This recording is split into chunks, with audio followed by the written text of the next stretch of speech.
اسرائیل جو کہ اس وقت موجود ہے یہ کیسے وجود میں آیا؟ بسم اللہ الرحمن الرحیم. دوبارہ آپ کا شکریہ. دیکھیں بعض اوقات ہو سکتا ہے ہم یہ تصور کرتے ہوں سوچتے ہوں یا بعض لوگ اس طرح فکر کرتے ہوں کہ 1948 کی صبح جب طلوع ہوئی تو اسرائیل وجود میں آ گیا. پہلے وہاں پر عرب تھے، مسلمان تھے، فلسطینی تھے. 1948 آیا تو اب وہاں پر یہودی آ گئے، اسرائیل آ. حالانکہ حقیقت جو ہے وہ یوں نہیں ہے. بہرحال آپ بھی بار بار تذکر دے رہے ہیں کہ وقت نہیں ہے، ہمیں بھی احساس ہے کہ وقت نہیں ہے، تو زیادہ کھل کے بات نہیں کرنی اور کر نہیں سکتے. پھر ٹو دا پوائنٹ ہم آتے ہیں کہ ایک ہم نے پہلے اشارہ صرف کیا کہ تاریخ میں ہم نے دیکھا کہ وہاں پر کیا کیا ہوا، کون کون سی قومیں آئیں، کس طرح آئیں، کون سے ممالک آئے، قوتیں آئیں، وہاں پر طاقتیں آئیں، انہوں نے اپنا جو ہے وہاں پر کردار دکھایا اور پھر بالآخر وہاں پر مسلمان جو ہے وہ آئے وہاں پر اور وہاں پر اسلام آیا. یہ بہرحال دو الگ نقطے ہیں، مسلمان آئے اور اسلام آیا، کہ بہرحال اس کو وضاحت چاہیے کہ وہ کس طرح آیا. اور پھر وہاں پر جب جہاں پر مسلمان گئے اور اسلام جہاں پر گیا تو اس کے کیا اثرات تھے. آپ دیکھیں کہ مسلمانوں نے ایران کو فتح کیا. خوب یہ فتح، یہ فتوحات اسلامیہ جو ہیں یہ باقی ممالک کی فتوحات کی طرح نہیں ہے. روم بھی آیا وہاں پر، وہاں پر مقدونی بھی آیا، وہاں پر فلانا بھی آیا، وہاں پر باقی طاقتیں بھی آئی، لیکن وہ کہاں گئی؟ وہ خاک میں مل گئی. لیکن جب جہاں مسلمان یا جاتا تھا اس کے ساتھ ایک چیز جو جاتی تھی وہ اسلام تھا. خوب ایران فتح ہوا لیکن اسلام باقی رہ گیا. مسلمان ہو سکتے وہ والے باقی نہ رہے، اسلام باقی رہ گیا. اب جب فلسطین میں بھی مسلمان آئے تو وہاں پر پھر اسلام آیا اور اسلام باقی رہ گیا. پھر وہاں پر وہ جو لوگ جو فلسطین میں تھے، فلسطینی، اب وہ جو بھی تھے سابقاً، چاہے جو ہے ہو سکتا ہے بعض یہود ہوں، بعض ہو سکتا ہے عیسائی ہوں، بعض مختلف اقوام جو قبیلے وہاں پر بالآخر اس ساری تاریخی بحث کے نتیجے میں جو وہاں پر رہتے تھے وہ اب کیا ہو گئی؟ مسلمان سٹیٹ اور مسلمان ملک ہو گیا، مسلمان آبادی ہو گئی. اب یہاں پر میں نے عرض کی، آپ کی خدمت میں عرض کی تھی کہ حضرت سلیمان کے بعد خود یہودیوں کے اندر جب افتراق ہوا، اگرچہ ان کے شروع میں بھی افتراق تھا، اس کی طرف ہم چونکہ ناظر نہیں تھے تو اس کا یہ مطلب نہیں ہے کہ اس وقت بڑے جو ہے وہ متحد تھے. شروع سے ان کے 12 قبیلے تھے، ان کے اپنے پرابلمز اپنی جگہ پہ، ہم وہاں اس کو ڈسکس نہیں کیا. اب حضرت سلیمان کے جاننے کے بعد 2 بڑی جو ہے حصوں میں تقسیم ہو گئی. اس تقسیم کا نتیجہ یہ ہوا کہ پھر باعث بیرونی قوتیں آنا شروع ہوئیں اور پھر یہ ہزیمت ہونا شروع ہو گئے. پھر ان کی یا پراکندگی شروع ہو گئی، دوسرے ممالک کی طرف ان کو جانا شروع ہو گیا اور واپسی ان کی باہر نکلنا شروع ہو گئی. اب کچھ عرصہ گزرنے کے بعد جب دوبارہ سازشیں جو ہیں وہ دشمن کی اپنی عروج پہ پہنچی، میں نے آپ کی خدمت میں عرض کی، سلطنت عثمانیہ کے ختم ہونے کے بعد دوبارہ انہوں نے ایک نئے عزم کے ساتھ، ایک نئے ولولے کے ساتھ دوبارہ برگشت کا پروگرام بنایا. خوب اب میں پھر دوبارہ اس کو آپ کو فہرست وار اگر بیان کر دوں جلدی اس میں کہ 1897 میں انہوں نے سیونزم تحریک جو ہے اس کی بنیاد رکھی انگلستان کے اندر. اس کا موٹو اور ہدف اس کا جو تھا اصلی وہ یہ تھا کہ ہمیں یہودیوں کے لیے، البتہ جیسے بھائی نے بھی ذکر کیا کہ یہودی نام لیتے ہیں، یہودی سیونیوں کے لیے ہم کہیں تو وہ بہتر ہے، لیکن بہرحال یہاں پر ہم جب یہودی جو کہہ رہے ہیں ہماری مراد وہ سیونزم ہی ہے. اب اس کو پھر انشاءاللہ تشریح دوست آئیں گے اور دیں گے کہ ان کا آپس میں کیا فرق ہے.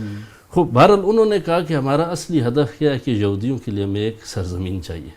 اس سرزمین کے حصول کے لیے یہ تحریک حصول سرزمین یہودیت یا سیونزم بے نام تحریک سیونزم 1897 میں وجود میں آئی. اس کے ساتھ ساتھ اس نے پھر اپنی لابی سسٹم، اپنے لوگوں کے ساتھ رابطے اور وہ ایک منظم کام شروع کر دیا. دوسرا جو اس کے اندر بڑا مرحلہ آیا وہ یہ تھا کہ انہوں نے اپنی اس خفیہ آپ دیکھیں کہ یہ یہودیت کا ایک خاصہ یہ ہے کہ ان کی ذہن جو ہے وہ ایک ایسا ہے کہ وہ تشکیلاتی ذہن ہے بقول فارسی یا آرگنائزر ذہن ہے، وہ کام ایسے ہی کرتے ہیں. انہوں نے تخریباتی ذہن ہے، تشکیلاتی میں تخریباتی کرتے ہیں. انہوں نے اب دوسری تاریخ کے اندر دوسری مہاجرت شروع ہوئی یہودیت کی. یہ جو کہتے ہیں کہ یہودیوں کا وطن ہے تو ہم تو شروع سے دیکھ رہے ہیں کہ مہاجرت ہی کرتے ہیں، باہر سے آ رہے ہیں جا رہے ہیں لگے ہوئے. ٹھیک ہے. خوب دوسری بڑی مہاجرت، دوسری ان معنی کہ حضرت موسیٰ کے بعد ہم جو مصر سے ہوا. جی ہاں جی. دوسری مہاجرت ہوئی 1904 1904 میں. 1904 سے 1914 تک یہ چلی کہ انہوں نے خفیہ طریقے سے بہرحال پوری دنیا سے یہودی چن کے انہوں نے واپس لا کے ادھر آباد کرنے شروع کیے. ایک اور جو بڑی دلیل ہے اس بات پر کہ یہ وہاں کے بومی نہیں تھے، اب بھی وہاں پر جو موجود ہیں آپ ان کو دیکھیں تو ان کے اندر آپ کو خوب زبان، اب موضوع سے پھر نہ ہٹ جائیں، ان کی زبان اگر آپ دیکھیں جو زبانیں اسرائیل کے اندر بولی جاتی ہیں ان کے اندر ایک تو عبرانی ہے، انہوں نے جو قومی زبان اپنی رکھی ہوئی ہے، اس کے بعد عربی لازمی ہے، مسٹ ہے ان کے لیے پڑھنا، بچوں کو پڑھاتے ہیں اسکول کے اندر. اس کے بعد جو بڑی زبانیں ہیں ان کے اندر ایک روسی زبان ہے. خوب روسی زبان کیونکہ ایک بڑی تعداد یہودیوں کی روس سے لا کے انہوں نے آباد کی، یا ایک تعداد بڑی انہوں نے ایران سے لے جا کے جو ہے وہ آباد کی، وہ فارس. بس اب وہ فارس کہاں سے وہ فلسطینی تھا یا وہ بہرحال میں پھر ادھر خوب. پس 1904 1904 سے لے کے 1914 تک 40,000 یہودی یہ پوری دنیا سے اکٹھے کر کے وہاں پر لائے. اور اس کے ساتھ ساتھ جو تیسرا جو بڑا کام ہوا وہ یہ تھا کہ بلفورڈ ڈکلیریشن ہوا. یہ بلفورڈ ڈکلیریشن 1917 میں ہوا. بلفورڈ برطانیہ کا جو وزیر خارجہ تھا، اس کے مراسم تھے یہودیوں کے ساتھ. اس نے ایک لیٹر لکھا، والٹر کے نام یہودی سیاستدان تھا جو اصل سیونزم کا کارندہ تھا. اس لیٹر کے اندر اس نے اس کو اوکے دیا کہ ہم نے آپس میں بیٹھ کے برطانیہ نے فائنل کر لیا کہ ہم آپ کے لیے کوئی جگہ ڈھونڈیں گے. خوب یہ وہ زمانہ ہے کہ جب ادھر سے سلطنت عثمانی جو ہے وہ ختم ہو رہی ہے، اور اس وقت اقوام متحدہ نہیں تھی. اقوام متحدہ سے پہلے کیا تھی وہ جو بھی ادارہ تھا، اب اس کا نام میرے ذہن سے نکل گیا، بہرحال اس نے جامع ملل کے کیا جو بھی نام تھا اس نے برطانیہ کو قیم بنایا، سرپرست بنایا فلسطین کا. جب سلطنت عثمانیہ گری، سلطنت عثمانیہ گرنے کے بعد یہ علاقہ اس ادارے کے ہاتھ میں آیا اور اس نے برطانیہ کو آ کے آپ اس کے جو ہے چودھری ہیں. یہ بالکل اسی طرح جس طرح ابھی یہ جو ڈیل آف دا سینچری ہے، صدی کی ڈیل، اس کے اندر بھی آپ دیکھیے فلسطینیوں کا کوئی عمل دخل ہی نہیں ہے، جس پہ ہم بات کریں گے انشاءاللہ. بالکل یہ طاغوت کی اور یہ جو دشمنان ہیں ان کی ایک رسم رہی ہے کہ یہ خود سے فیصلے کرتے ہیں، خود سے اس فیصلے کے اوپر اپنی ایک تصمیم گیری کرتے ہیں، جو آپس میں جوڑ توڑ ہوتی ہے اس کے مطابق خود ہی بٹوارا کر دیتے ہیں. جس کی زمین ہے، جس کا گھر ہے، جس کا مال ہے، جس کی زندگی ہے، سب کس سے پوچھنا نہیں. اسی لیے اس کو ہم جو ہے نا وہ تجاوز گر کہتے ہیں، اسی لیے ہم اس کو استکبار کہتے ہیں، اسی لیے ہم اس کو کہتے ہیں شیطان ہے. یہ ابلیس سے بھی، یعنی ابلیس تو صرف بہکاتا ہے، لیکن اگر آپ امریکہ کو دیکھیں اور آپ اس کو یو کے کو دیکھیں اور اسرائیل کو دیکھیں تو یہ کیا کرتے ہیں؟ یہ صرف بہکاتے نہیں ہیں بلکہ یہ خود جا کے عملاً اس کام کو انجام بھی دیتے ہیں، یعنی اغوا کرتے ہیں. ائمۃ الکفر ہے، یعنی اصل خالص کفر کے اوپر کھڑے ہیں اور کفر کی علمبرداری کر رہے ہیں، مجسم ہے کفر. بالکل جی. آپ بس 1918 میں یہ علاقہ جو ہے وہ برطانیہ کے حوالے کر دیا گیا کہ یہ آپ کے سپرد ہے. اب 1918 میں جب برطانیہ کے حوالے ہوا تو یہاں پر اب تیسری بڑی مہاجرت شروع ہوئی. میں نے عرض کیا تھا دوسری مہاجرت، اس حوالے سے اب 1918 سے تیسری مہاجرت شروع ہوئی 1919 سے فلسطین کی جانب. دوبارہ سارے یہودی اکٹھے کیا. اچھا اس میں بھی پھر خود تاریخ ہے، پیسے دیتے تھے، منتیں کرتے تھے لوگوں کی کہ اپنے گھر چھوڑو، ادھر آ جاؤ، ہم یہ کریں گے تمہارے لیے، وہ کریں گے. بہرحال داستان دار ہے.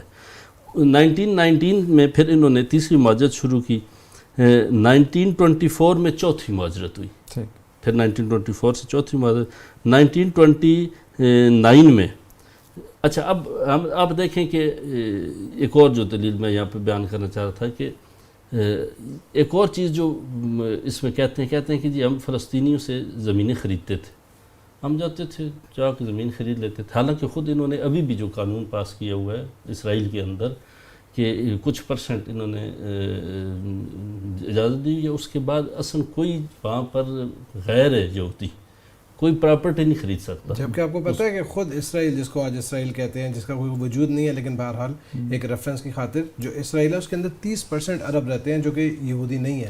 اچھا. اور یہ بھی ڈیل آف دا سینچری میں ہم اس کو ٹچ بھی کریں گے. یہ 1929 میں عربوں کی طرف سے وہاں پر جو عرب تھے ایک بغاوت ہوئی.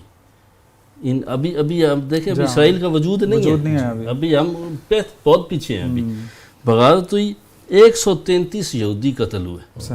133 یہودی قتل، یعنی چھوٹا نہیں تھا اس دور کے اندر. ہاں 133 یہودی قتل ہوئے، اور اس وقت تک یہودیوں کی تعداد 6 لاکھ تک ہو چکی تھی. فلسطین کے اندر جو 40,000 یعنی اتنی مہاجرت کرنے کے بعد، اتنے عرصے مہاجرت کرنے کے بعد 1948 میں انہوں نے اپنا فلسطین پر آ کر برطانیہ کی مدد کے ساتھ اسرائیل کا رسمی اعلان کر دیا. خوب، اب میں جو آپ کو پہلے شروع میں کہا تھا کہ ڈیجٹ ذہن میں رکھیے گا، 27,000 کا جیسے ہی انہوں نے اسرائیل کا وجود جو ہے وہ اعلان کیا، 21,000 کلومیٹر مربع انہوں نے اسرائیل کو دے دیا. خود ٹوٹل کتنا تھا؟ 27,000 تھا. اس میں سے 21,000 انہوں نے فوری کاغذ میں رکھ کے انہوں نے کہا کہ جی آپ کی اسٹیٹ ہے. دنیا کو کیا انہوں نے جو ہے وہ شو کیا، انہوں نے دنیا کو شو کیا ڈوئلزم ہے. اب دیکھیں عرب بھی ہونے چاہیے، مسلمان بھی ہونے چاہیے. بھائی کوئی کیا قاعدہ کلیہ کون سا؟ اگر تمہاری منطق پہ دیکھا جائے تو کس کو تم نے 27,000 میں سے 21,000 اٹھا کے اس کے ہاتھ میں رکھ دیا جو باہر سے آ کے جو ہے وہ گھر کے ہیں انہیں فقط 6,000. اور کس طرح ہم اس بات پہ تمہارے جو ہے آبادی کا تناسب بھی دیکھیں نا کہ آپ کتنا زیادہ فرق ہے دونوں آبادیوں میں بھی. تو بس یہاں پر ایسا جو ہے یہاں سے یہ اس موجودہ جو اسرائیل کی صورتحال ہے، یعنی اس کی جو یہ ننگین تاریخ ہے، جو سیاہ تاریخ ہے، یہاں سے مشخص ہوتی ہے کس طرح جو ہے وجود میں آ. جی بہت شکریہ.